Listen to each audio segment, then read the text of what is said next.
कैसे हैं आप सब। यह वीडियो साइंस क्लास 10 का चैप्टर 1 है और यह पार्ट 5 है। इसके पहले भी मैंने 4 पार्ट बनाए हैं, तो आप उन्हें ज़रूर देखें ताकि आपको सारी बातें समझ में आए। और इस वीडियो में हम अब आगे की ओर पढ़ने वाले हैं। तो इसके पहले मैं बता दूं आपको, ये जो मैं NCERT कवर कर रहा हूं, इसमें मैं आपको प्रत्येक लाइन को पढ़ा भी रहा हूं और साथ साथ में इससे जो प्रश्न पूछे जाते हैं एग्जामिनेशन में वो भी बता रहा हूं। तो आप एक कॉपी लें और वहां पे इन प्रश्नों को नोट कर लें और साथ साथ इसके आंसर को भी नोट करते जाएं ताकि आपको यह ज़्यादा यूज़फुल हो सके। तो आइए हम लोग शुरुआत करते हैं डिकम्पोजिशन रिएक्शन। तो डिकम्पोजिशन रिएक्शन के पहले यहाँ आप देख सकते हैं एक एक्टिविटी है, एक्टिविटी 1.5, और ये एक्टिविटी क्या कहता है वो पहले हम लोग देख लेते हैं। इस एक्टिविटी में कहा गया है take about 2 gram ferrous sulphate crystal in a dry boiling tube. 2 gram ferrous sulphate crystal को लें एक ड्राई बॉइलिंग ट्यूब में। Note the colour of the ferrous sulphate crystal, और उसके बाद उसके कलर को देख लें और उसके बाद धीरे धीरे इसे हीट करें और फिर उसके बाद इसके कलर को ऑब्जर्व करें। तो आइए देखते हैं क्या कह रहा है। ये कह रहा है कि सबसे पहले आपको फेरस सल्फेट क्रिस्टल लेना। ये देखिए, यही है फेरस सल्फेट क्रिस्टल, और इसके कलर को आपको नोट कर लेना है और इसके बाद इसे हीट करना है और उसके बाद जो इसका कलर चेंज होता है वह आपको देखना है। तो यह एक प्रयोग है जिसके द्वारा आपको कुछ बताया जाएगा, और कुछ क्या बताया जाएगा, यह डिकम्पोजिशन रिएक्शन को एक्सप्लेन करने के लिए यह रिएक्शन करवाया जा रहा है। तो आप देख सकते हैं यहाँ पे यह है फेरस सल्फेट का क्रिस्टल FeSO4 7H2O, जिसका कलर क्या होता है, ग्रीन होता है। Have you noticed that the green colour of the ferrous sulphate crystal has changed. और जब आप इसको गर्म करेंगे तो इसका कलर क्या हो जाता है, चेंज हो जाता है।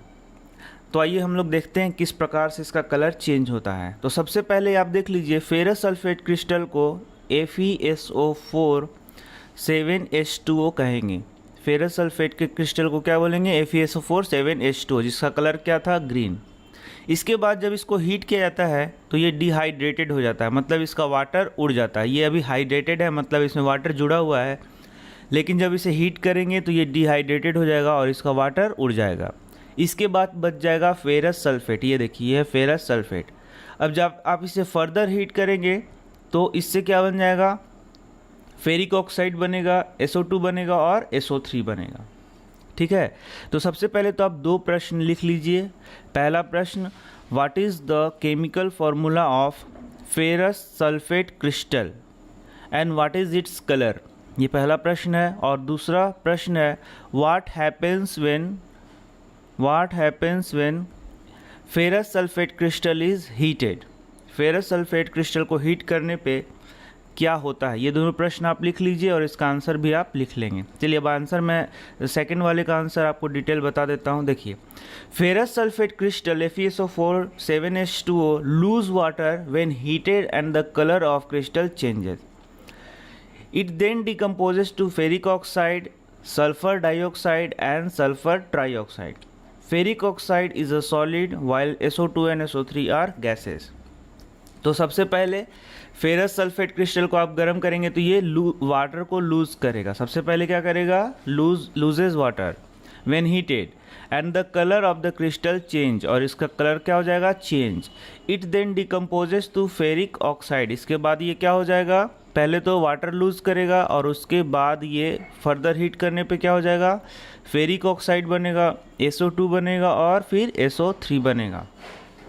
जबकि Fe2O3 क्या है, एक सॉलिड है, और इसका कलर क्या हो जाएगा, चेंज हो जाएगा। तो ये देखिए, ferrous sulphate crystal contain water molecule FeSO4 7H2O। On heating ferrous sulphate crystals loose water and anhydrous ferrous sulphate FeSO4 बनता है। एनहाइड्रस का मतलब है इसमें से 7H2O उड़ गया है। इसके बाद ये फर्दर टूटता है, ये मैंने बताया आपको, Fe2O3 SO2 और SO3 में टूटता है और इसका कलर चेंज हो जाता है ग्रीन से वाइट में। तो ये आपको पता चल गया कि ये कैसा कलर चेंज हो जाता है, पहले था ग्रीन और अब क्या हो गया, वाइट। तो पहले फेरस सल्फेट क्रिस्टल का कलर कैसा था, ग्रीन, और अब कैसा हो गया है, वाइट। इसी के साथ आप देख सकते हैं यहाँ पे ये फेरस सल्फेट क्रिस्टल जो कि गर्म करने के बाद इसका देख सकते हैं प्रोडक्ट, ये 3 प्रोडक्ट्स में टूट रहा है। तो ये रिएक्टेंट कितना है, सिंगल रिएक्टेंट है, और प्रोडक्ट देख रहे हैं बहुत सारे प्रोडक्ट है। तो आप क्या कह सकते हैं कि ये डिकम्पोज हो गया है या फिर टूट गया है। हाँ, इसे हम कह सकते हैं कि ये क्या हो गया है, टूट रहा है। In this reaction you can observe that a single reactant breaks down to give simpler products, और इसे ही हम लोग कहते हैं डिकम्पोजिशन रिएक्शन। तो आपने देखा किस प्रकार से एक उदाहरण के द्वारा आपको डिकम्पोजिशन रिएक्शन को समझाया गया। डिकम्पोजिशन रिएक्शन किसे कहते हैं, जब एक सिंगल रिएक्टेंट ब्रेकडाउन होता है या टूटता है और अलग अलग प्रोडक्ट्स का फॉर्मेशन करता है, तो उसे हम लोग क्या बोलते हैं, डिकम्पोजिशन रिएक्शन कहते हैं। ठीक है, तो चलिए, तो नेक्स्ट क्वेश्चन लिख लीजिए, व्हाट इज़ डिकम्पोजिशन रिएक्शन। इसका आंसर आप यहाँ से कर सकते हैं। तो जो भी मैं प्रश्न आपको बता रहा हूँ उसका आंसर भी यहीं पे मैं बताते चल रहा हूँ ताकि आपको लगे कि मैं अच्छी तरीके से सीख पा रहा हूँ। चलिए अब आगे बढ़ते हैं। Decomposition of calcium carbonate to calcium oxide and carbon dioxide on heating is an important decomposition reaction used in various industries। तो ये भी एक प्रश्न पहले आप लिख लीजिए, उसके बाद मैं आपको आंसर बता देता हूँ। प्रश्न लिख लीजिए, How CaCO3 is decomposed? How CaCO3 is decomposed? ये प्रश्न लिख लीजिए और इसका आंसर मैं बता देता हूँ। तो जब CaCO3 को, जिसे हम लोग क्या बोलते हैं, लाइमस्टोन बोलते हैं, ये भी प्रश्न एग्जाम में आता है, ये आप इसका कॉमन नाम हमेशा याद रखते जाइए। CaCO3 को बोलते हैं कैल्शियम कार्बोनेट और इसका कॉमन नेम क्या हो गया, लाइमस्टोन। कैल्शियम ऑक्साइड को क्या बोलते हैं, क्विकलाइम। तो आप बता दीजिए CaOH का होल 2, इसका क्या नाम हो गया, कैल्शियम हाइड्रोक्साइड का कॉमन नाम क्या है। यदि आपको नहीं पता तो पीछे के वीडियो मैंने पढ़ाया है, वहाँ आप देख सकते हैं। तो कैल्शियम कार्बोनेट को जब हीट किया जाता है तो वो कैल्शियम ऑक्साइड और कार्बन डाइऑक्साइड में ब्रेक करता है। CaCO3 को जब हीट किया जाएगा तो कैल्शियम ऑक्साइड और CO2 में वो क्या हो जाएगा, ब्रेक हो जाएगा। तो आप देख सकते हैं ये डिकम्पोज हो रहा है, तो ये किसका उदाहरण हो गया, डिकम्पोजिशन रिएक्शन का उदाहरण हो गया। तो एक और प्रश्न यहाँ से आप लिख लीजिए, give example of decomposition reaction. तो आप यहाँ ये उदाहरण दे सकते हैं, एग्जाम्पल दे सकते हैं, ये भी एग्जाम्पल दे सकते हैं। अब भी बहुत सारे प्रश्न होते हैं, एक पैराग्राफ में बहुत सारे प्रश्न होते हैं। उन सारे प्रश्नों को आप जब तक नहीं जानेंगे तब तक आप NCERT को सही प्रकार से नहीं समझ सकते हैं, इसलिए मैं सारे प्रश्नों को आपको लिखाते चल रहा हूँ। तो ये तो पहले प्रश्न का आंसर यहाँ से आप लिख सकते हैं, decomposition of calcium carbonate to calcium oxide and carbon dioxide on heating is an यहाँ तक लिख सकते हैं कि CaCO3 डिकम्पोज होकर क्या बनाएगा, कैल्शियम ऑक्साइड बनाएगा और क्या बनाएगा, कार्बन डाइऑक्साइड बनाएगा। अच्छा, इसका बहुत इंपॉर्टेंट यूज़ है इंडस्ट्री के लिए, इसी के लिए हम लोग प्रोसेस करते हैं। Calcium oxide is called lime और क्विकलाइम। देख रहे हैं आप, बहुत इंपॉर्टेंट क्वेश्चन है, ये भी आप लिख लीजिए। What is the name of, या फिर what is the common name of calcium oxide, क्या नाम है इसका, आंसर में लिख लीजिए लाइम और quicklime. It has many uses, one is in the manufacture of cement. तो ये देख सकते हैं कैल्शियम ऑक्साइड का यहाँ पे यूज़ दिया है जो कि सीमेंट इंडस्ट्री में इसका यूज होता है। When a decomposition reaction is carried out by heating it is called thermal decomposition. तो ये हमारा नेक्स्ट प्रश्न है, इसे भी लिख लें, what is thermal decomposition. Thermal decomposition, तो आप देख सकते हैं व्हाट इज़ थर्मल डिकम्पोजिशन। तो ये थर्म मतलब मैंने आपको क्या बताया है, हीट बताया है। तो थर्मल डिकम्पोजिशन किसे कहते हैं, तो इसका आंसर मैं बता देता हूँ, वैसा डिकम्पोजिशन जिसको हीट के द्वारा किया जाए, यानी कि गर्म करके किया जाए, उसे हम लोग थर्मल डिकम्पोजिशन कहते हैं।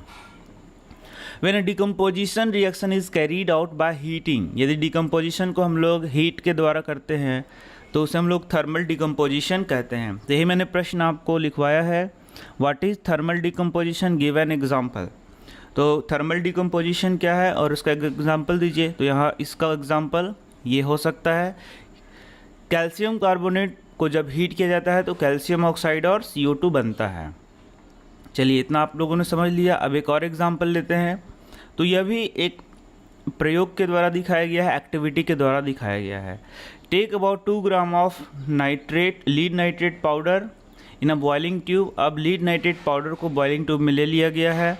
Hold the boiling tube with a pair of tongs and heat it over the flame. अब इसे फिर से आप हीट करना है। व्हाट डू यू ऑब्जर्व, और जो आपने ऑब्जर्व किया वो बताना है। You will observe the emission of brown fumes, these fumes are nitrogen dioxide. तो ये मैं आपको आगे प्रयोग में दिखा दे रहा हूँ, ये देखिए, ये देखिए, ये है लीड नाइट्रेट, इसी को गर्म किया गया है। PbNO3(2), ये क्या है, लीड नाइट्रेट। तो लीड नाइट्रेट को जब हीट किया गया तो आप देख सकते हैं यहाँ पे NO2 निकल रहा है। क्या चीज़ निकल रहा है, NO2। और ये कैसा फ्यूम है, यहाँ देखिए, ये है ब्राउन फ्यूम। NO2 का फ्यूम कैसा है, ब्राउन फ्यूम। ये सब आपको हर एक पॉइंट से याद रखने हैं क्योंकि एग्जामिनेशन में पूछे जाते हैं। तो जब लीड नाइट्रेट को हीट किया जाता है तो ब्राउन फ्यूम निकलता है, और वह किस चीज़ का होता है, नाइट्रोजन डाइऑक्साइड का होता है। तो ये कैसा रिएक्शन है, तो ये भी रिएक्शन है डिकम्पोजिशन रिएक्शन। आप देख सकते हैं यहाँ पे लीड नाइट्रेट को हम लोग हीट कर रहे हैं, और हीट करने के बाद ये तो सिंगल रिएक्टेंट है, और ये देख सकते हैं 3 प्रोडक्ट बन रहा है। तो ये भी किसका उदाहरण हो गया, डिकम्पोजिशन रिएक्शन का उदाहरण हो गया। चलिए, अब ये डिकम्पोजिशन रिएक्शन का उदाहरण है, और यहाँ पे क्या निकल रहा है, फ्यूम्स निकल रहे हैं, ब्राउन फ्यूम्स, जो कि क्या है, नाइट्रोजन डाइऑक्साइड। तो यहाँ भी एक प्रश्न लिख लिए, what happens when lead nitrate is heated. यदि लीड नाइट्रेट को हीट किया जाता है तो क्या होता है। अब देखिए, अब एक और एक्टिविटी आ गया 1.7, और 1.7 आप देख सकते हैं, इसका यहाँ पे डायग्राम बनाया गया है। ये देख सकते हैं, यहाँ प्लास्टिक मग है, यहाँ पे वाटर रखा हुआ है, यहाँ पे एनोड है, कैथोड है, मतलब कि 2 इलेक्ट्रोड्स लगा दिए गए हैं। यहाँ स्विच है, बैटरी है, और आप देख सकते हैं यहाँ पे ग्रेफाइट रॉड है, और ये 2 टेस्ट ट्यूब उल्टे करके लगा दिए गए हैं। यही एक प्रयोग किया गया है, और इस प्रयोग में क्या दिखाया गया है आप देख सकते हैं यहाँ पे, ये देखिए। Take a plastic mug, drill 2 holes at its base and fit rubber stoppers in these holes. Insert carbon electrodes in these rubber stoppers as shown in figure 1.6। तो यहाँ पे आप देख सकते हैं रबर स्टॉपर लगा दिया है। यहाँ पे आपने एक मग लेके उसमें छेद कर दिया है। Connect these electrodes to 6 volt battery. यहाँ पे 2 इलेक्ट्रोड लगा दिए हैं, एक एनोड है और दूसरा क्या है, कैथोड है, और जिसे 6 वोल्ट बैटरी से आपने जोड़ा है।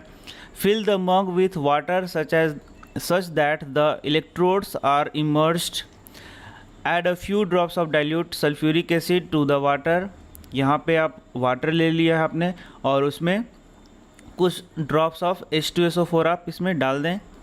Take 2 test tubes filled with water and invert them over the 2 carbon electrodes.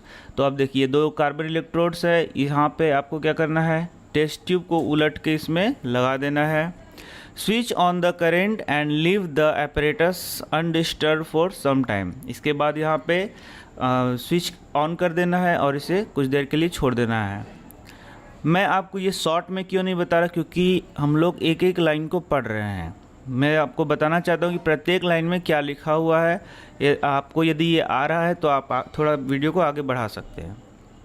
You will observe the formation of bubbles at both electrodes. These bubbles displace water in the test tube. अब आप कुछ देर में देखेंगे कि यहाँ पे bubble उठ रहा है और वाटर को क्या कर रहा है, थोड़ा डिस्प्लेस कर रहा है। अब यहाँ पे आप देख सकते हैं, यहाँ देखिए ये है ऑक्सीजन और ये क्या है, हाइड्रोजन। तो ऑक्सीजन क्या है, कम, और हाइड्रोजन क्या है, ज़्यादा। आप देख सकते हैं यहाँ पे in the volume of gas collected the same, तो नहीं, यहाँ पे जो 2 गैसें बन रही हैं वो सेम नहीं है। Once the test tubes are filled with the respective gases, remove them carefully, और इसके बाद इसको आप सावधानी से हटा लें। Test this gases one by one by bringing a burning candle close to mouth of the test tube. इसके बाद हम बर्निंग कैंडल के द्वारा इसको टेस्ट करें कि ये कौन सी गैसेज हैं। What happens in each case, which gas is present in each test tube. तो ये सिंपल सा एक प्रयोग बताया गया है जिसमें हम देखते हैं कि वाटर को ब्रेक किया गया है। वाटर को क्या किया गया है? ब्रेक किया गया है, और इसे हम लोग कहते हैं इलेक्ट्रोलाइसिस। क्या बोलते हैं? इलेक्ट्रोलाइसिस। जब इलेक्ट्रिसिटी का यूज़ करके हम लोग वाटर को ब्रेक कर रहे हैं या फिर किसी चीज़ को ब्रेक कर रहे हैं तो वो क्या हो जाएगा? इलेक्ट्रोलाइसिस। इलेक्ट्रो वर्ड है, यहाँ लाइसिस वर्ड आप देख सकते हैं। लाइसिस टूटना, और इलेक्ट्रिसिटी का यूज़ कर रहे हैं तो ये इलेक्ट्रोलाइसिस। और जब यह प्रक्रिया में आप देख सकते हैं इलेक्ट्रिसिटी का यूज़ करके हम लोग वाटर को क्या कर रहे हैं? ब्रेक कर रहे हैं। और वाटर को ब्रेक करने पे क्या मिलेगा आपको? H2 मिलेगा, और क्या मिलेगा? O2। और आपको ब्रेक किसको करना है? H2O को। तो जब आप H2O को ब्रेक करेंगे तो H2 मिलेगा, और क्या मिलेगा आपको? O2 मिलेगा।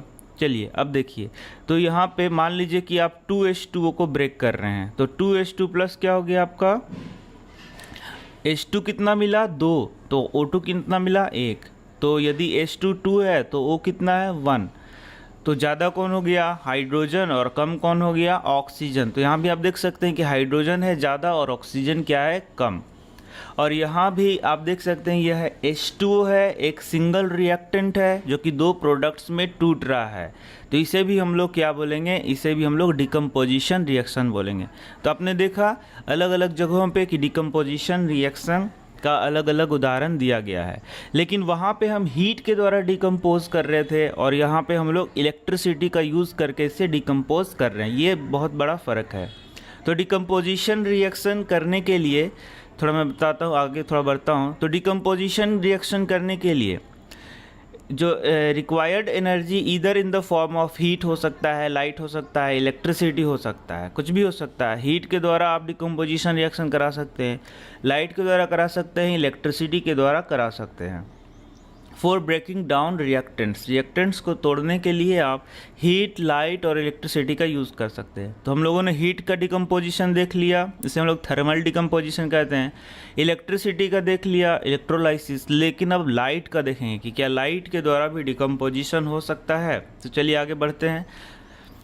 तो यहाँ भी एक प्रयोग दिखाया गया, बहुत सिंपल सा प्रयोग है। Take 2 gram of silver chloride, 2 gram silver chloride ले लिया जाए। Place this china dish in sunlight for some time. एक चाइना डिश में मतलब कि एक चीनी मिट्टी के बर्तन में आप क्या ले लीजिए? 2 ग्राम सिल्वर क्लोराइड ले लीजिए, AgCl। उसको धूप में आपको रख देना है। You will see that white silver chloride turns grey in sunlight. चलिए यहाँ से एक प्रश्न आप पहले लिख लीजिए। प्रश्न ये है, how silver chloride is decomposed. Silver chloride कैसे डिकम्पोज होता है। And how the colour of silver chloride changes, और किस प्रकार से सिल्वर क्लोराइड का कलर चेंज होता है। You will see that white silver chloride turns grey in sunlight. तो पहले आप देख लीजिए, सिल्वर क्लोराइड को जब सनलाइट में रखा जाएगा तो ये डिकम्पोज होगा। इसका आंसर ये है कि जब सिल्वर क्लोराइड को सनलाइट में रखा जाएगा तो ये क्या हो जाएगा? डिकम्पोज। और किस प्रकार से इसका कलर चेंज होता है, तो यह सिल्वर क्लोराइड किस रूप में वाइट से कैसा हो जाता है? ग्रे। वाइट से कैसा कलर में टर्न हो जाता है? ग्रे में बदल जाता है। तो ये सारे जितने भी प्रश्न मैं बता रहा हूँ ये बहुत ही इंपॉर्टेंट प्रश्न है जो कि एग्जामिनेशन में पूछे जाते हैं। तो प्रत्येक लाइन से मैं प्रश्न बताते जा रहा हूँ ताकि आपको कोई भी कन्फ्यूज़न ना हो और आप हर एक बातों को अच्छी तरीके से समझ सकें। This is due to the decomposition of silver chloride into silver and chlorine by light. तो सिल्वर क्लोराइड किस चीज़ में टूट गया? सिल्वर और क्लोरीन में टूट जाएगा। क्यों? लाइट के कारण, ये सनलाइट के कारण वह टूट जा रहा है। आगे भी एक और उदाहरण दिया हुआ है। इसी प्रकार से AgBr किस चीज़ में टूट जाएगा? Ag और Br2 में टूट जाएगा। किसकी उपस्थिति में? सनलाइट की उपस्थिति में। तो इस प्रकार से आप देख सकते हैं कि यहाँ पे डिकम्पोजिशन रिएक्शन हो रहा है।